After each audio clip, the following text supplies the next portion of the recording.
Vi har bare én klode, og det ikke bare en arv fra våre forfedre, det også et lån fra våre barn. Det forplikter. De neste årene må vi gjennom en enorm omstilling. Vi skal nå bærekraftsmålene innen 2030. Vi skal stanse naturkrisen, som har ført til at 70% av jordens dyreliv utryddet de siste 50 årene. Og vi skal begrense den globale oppvarmingen ned mot 1,5 grad. Det betyr at vi må kutte utslippene til netto null innen 2050. Vi skal fra fossilt til fornybart, fra lineær til sirkulærøkonomi, fra høye utslipp til et samfunn med netto null utslipp. Aldri før gjennom menneskehetens historie har vi måttet endre så mye for så mange så raskt. Samtidig leste vi i VG her i forrige uke at statsministeren har meislet ut 7 prioriterte politikkområder som Arbeiderpartiet i regjering skal legge til grunn for sitt arbeid. Klima ikke blant dem, heller ikke natur. Det holder ikke, president. Dette året har vært en påminnelse om at klimaendringene her nå. Sterkere og mer synlige og mye tidligere enn det selv klimaforskere trodde. Da blir det veldig kortsiktig å dreie oppmerksomheten bort fra klimapolitikken. Selvsagt det andre svært store og viktige utfordringer som også skal og må løses. Inflasjon, resesjon, global energikrise, en pandemi som fremdeles setter sine spor. Energikrisen har rammet folk og bedrifter hardt. Samtidig så mitt budskap dette. Vi kan ikke, som statsministeren, velge hvilken av krisene vi skal løse. Krigen i Ukraina har synliggjort at energi, sikkerhet og klima henger sammen. Det har det gjort lenge, men nå det tydelig for alle. Og det må vi ta konsekvensen av. Akkurat nå trenger verden energi fra alle kilder der vi kan få tak i det. Men kampen for å bli uavhengig av russisk energi må samtidig være en kamp for et raskere grønt skifte. En raskere utbygging av fornybare energisystemer. Vi ikke sårbare for Putins herjinger med energimarkedene fordi det bygget for mange vindturbiner og solparker i Europa, men fordi det bygget for få. På kort sikt så det bare én løsning på strømprisene her hjemme. Staten må stille opp for folk og bedrifter som sliter. Mye tyder på at regjeringen har vært for optimistiske om at fastprisavtaler skal være redningen for bedrifter som sliter. Og de løser uansett ikke den underliggende utfordringen, at det for lite kraft tilgjengelig. Vi må rett og slett bygge ut mer kraft. Og her det ikke ett svar, vi må ha mer av det meste. Oppgradering av vannkraftverk, mer småkraft og flere vindparker der det ønsket, og solkraft. Vi må også bruke den energien vi har mer effektivt. Den energien vi ikke bruker tross alt den aller mest miljøvennlige. Det virkelig store potensialet for ny kraftproduksjon ligger til havs. Vi har Europas beste vindressurser. På bare 1% av areal på norsk sokkel kan vi bygge ut havvind tilsvarende all norsk vannkraftproduksjon. Det haster å komme i gang, og det fremstår helt uforståelig at regjeringen utsetter halvparten av utbyggingen av Sørlige Nordsjø 2 til 2025. Men det ingen skam å snu. Det grønne skiftet vil kreve mye mer kraft enn vi har i dag, og det vil også kreve store investeringer i hver enkelt virksomhet i alle bransjer og i alle sektorer. Min bekymring at beslutningssystemer og rammevilkår ikke tilpasset at vi nå trenger radikal endring raskt. Å få konsesjon til å bygge et nytt nett eller en ny kraftproduksjon tar mange år. Å bygge ut et offshore strømnett tar tid å planlegge og år å bygge ut. Det samme gjelder effektiv distribusjon av hydrogen. Å bygge ut gruver som kan møte Europas behov for mineraler i det grønne skiftet fremstår nærmest som en uoverkommelig oppgave. Slik kan det ikke fortsette. Gradvis forbedring ikke tilstrekkelig. Forvaltningen må rigges for en ny virkelighet. Hvis ikke risikerer vi at kraftkrisen forsterkes, at det grønne skiftet forsinkes, at industrielle muligheter forringes. Samtidig må vi ta inn over oss at også helt vanlige små og mellomstore bedrifter skal omstille seg. Og til det trenger de kapital. Da det grenser for hvor mye regjeringen kan heve skattene. Til de store industrielle satsingene kreves det også kapital, og mye av den må komme fra utlandet. Da det spesielt uheldig at regjeringen aktivt har bidratt til å svekke Norges omdømme som et forutsigbart sted å investere. Det vil ta tid å bygge opp tilliten som revet ned i høst. En god begynnelse vil være å erkjenne at vi har et tillitsproblem, og at det menneskeskapt, for ikke å si politikerskapt. For å oppsummere, vi skal gjennom en stor samfunnsendring de neste 10 årene. Vi kommer til å trenge alle verktøyene i verktøykassen for å lykkes. Men vi trenger også en regjering med større ambisjoner, med mer forståelse for den gjensidige avhengigheten mellom privat og offentlig sektor, og en statsminister som setter klima på prioriteringslisten. Politisk vilje heldigvis en fornybar ressurs. Og la meg til slutt si, at det godt å se at presidenten fortsatt frisk og rask etter å ha vært ute og hugget juletre. Og representanten tar opp egne forslag. Ja. Dermed det gjort, og da åpner jeg opp for replikkordskifte. Første replikk stilles av representanten Marianne Sivertsen Næss.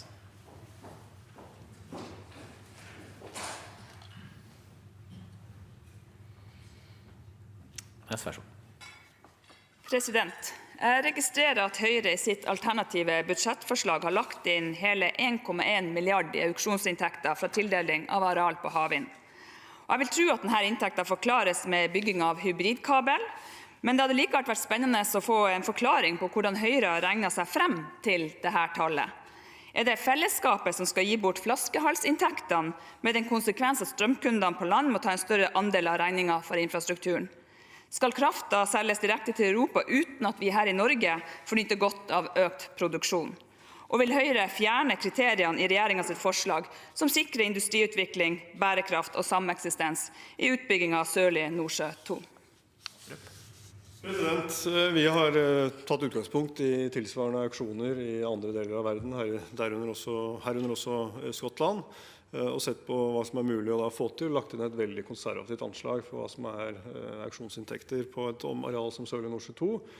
Den jobben som jeg mener regjeringen nå burde gjøre, jo for det første å se på hva må til av investeringer i nett på land for å kunne bygge ut fase 1 og 2 samtidig, og ikke vente til 2025, gitt den kraftsituasjonen vi står i. Og så burde man også gå i gang med en jobb på å se hva som skal til for å øke utbyggingen på Sørlige Nordsjø 2.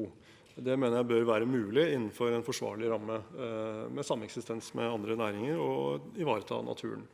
Men her må det gjøres en jobb, og da vil jo muligens også auksjonsinntektene kunne bli vesentlig høyere, og det jo positivt for fellesskapet, og da kan vi videreutvikle velferdssamfunnet, som jeg opplever at både representanten og jeg opptatt av.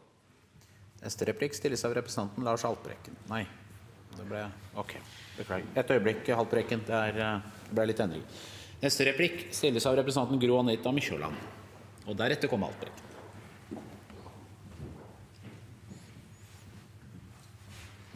Mykjåland, vær så god. Jeg har lyst til å fortsette litt rundt dette med havvind og de 1,1 milliarder kroner som Høyre har tenkt å få i inntekt allerede neste år. For det jo ikke frem i tid, det jo neste år. Og det høres ut som at representanten Astrup snakker om at vi skal ha gode prosesser, og det viktig å ta vare på naturmangfoldet og sikre oss at vi får en god sameksistens. Men hvor skal Høyre få tida til det når vi allerede neste år skal få disse inntektene? Det jeg opplever at regjeringen nå har gjort, og som blitt godt mottatt av næringslivet, det jo at vi gjør det vi kan for å tilrettelegge for at denne tildelingen kan skape nye lokale arbeidsplasser. Og i Astrup sitt innlegg så snakker han veldig varmt og fint om den omstillingen som vi skal gjennom. Og da det veldig undrende. Jeg undrer meg veldig over hvordan vi skal klare å stå i denne omstillingen og sørge for at det flere arbeidsplasser dersom vi legger opp til en ren auksjonsmodell på havvind det neste året. Astrup.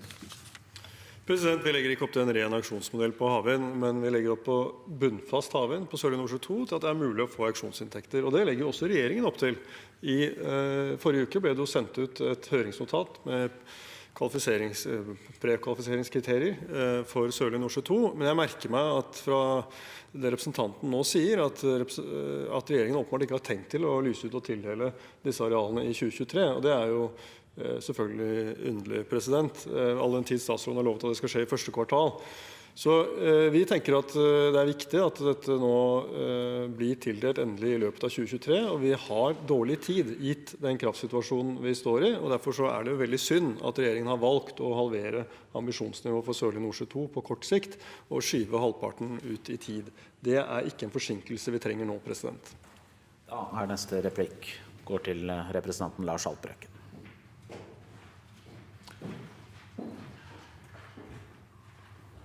Haltbrekken, vær så god.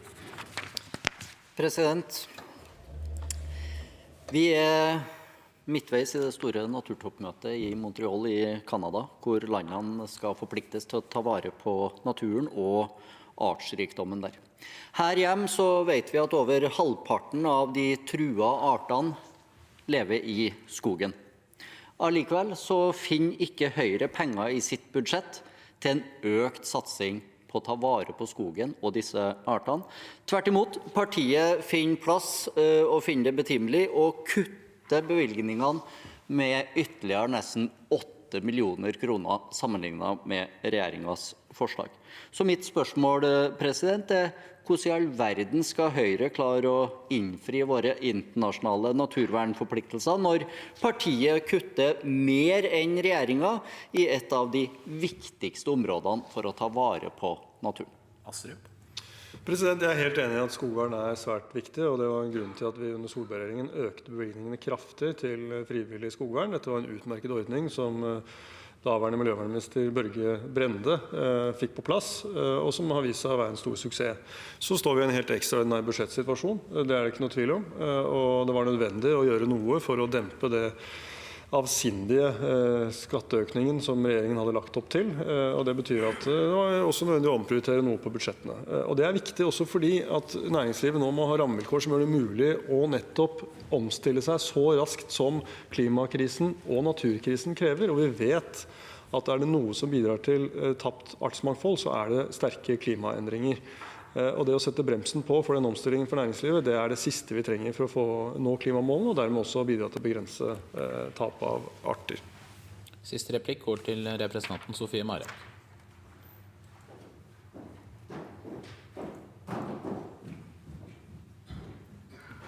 Marhaug, vær så god.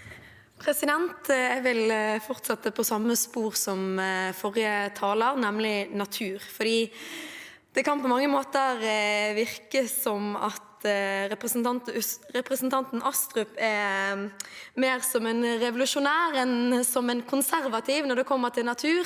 Snakker om hvor viktig det er å utvinne mer olje og gass, snakker om hvor viktig det er å bygge ut mer kraft på land og til havs, mens det som havner helt i bakevjen i et sånt regnestykke, det er jo naturen. Og akkurat nå så er det et naturtoppmøte.